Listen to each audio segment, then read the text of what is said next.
সুপ্রিয় শিক্ষার্থীবৃন্দ, আজ আমরা আলোচনা করব টেন্স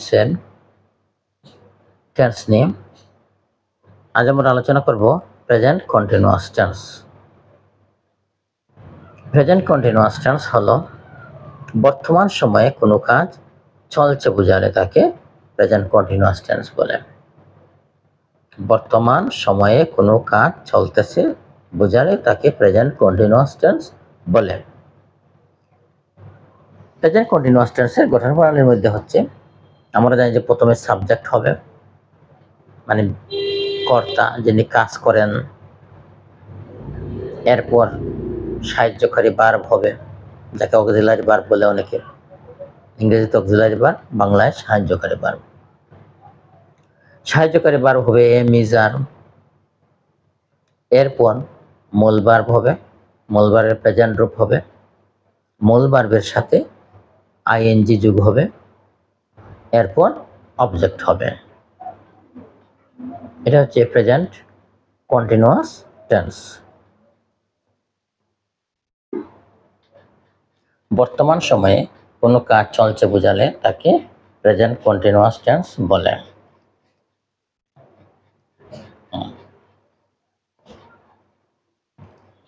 এখানে গঠন প্রণালী হচ্ছে, প্রথমে সাবজেক্ট,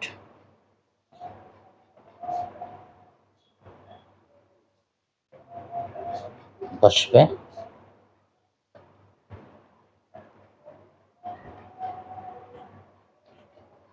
বসে, এরপর সাহায্যকারী ভার্ব,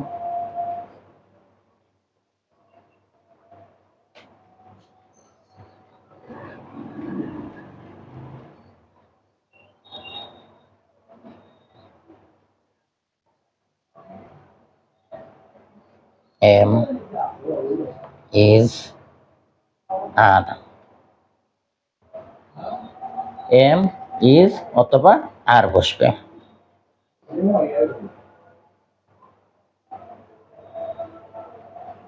মূল ভার্বের প্রেজেন্ট, মূল ভার্বের প্রেজেন্ট রূপের সাথে আইএনজি বসবে।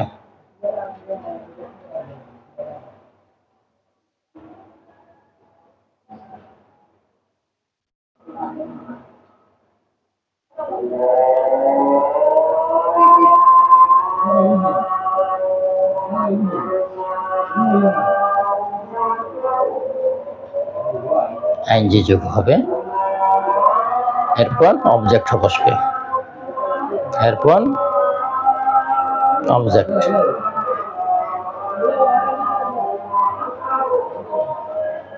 এরপর অবজেক্ট ও বাকি অংশ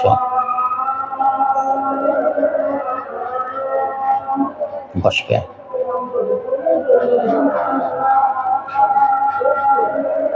তো এখানে যে বিষয়টি আমরা দেখতে পেলাম যে এই যে সাহায্যকারী ভার্ব এম, ইজ, আর, এই যে এম, ইজ, আর কিন্তু প্রত্যেক সাবজেক্টের সাথে বসবে না।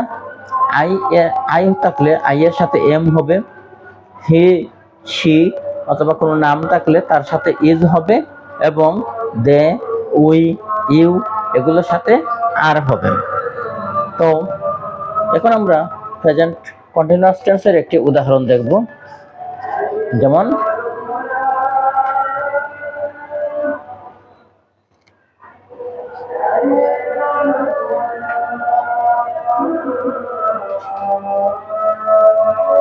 যেমন সে বিদ্যালয়ে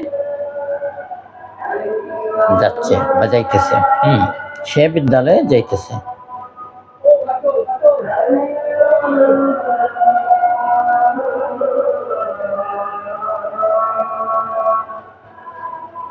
যাইতেছে কি হবে? হি ইজ, গর সাথে আইএনজি হবে, গোয়িং টু স্কুল।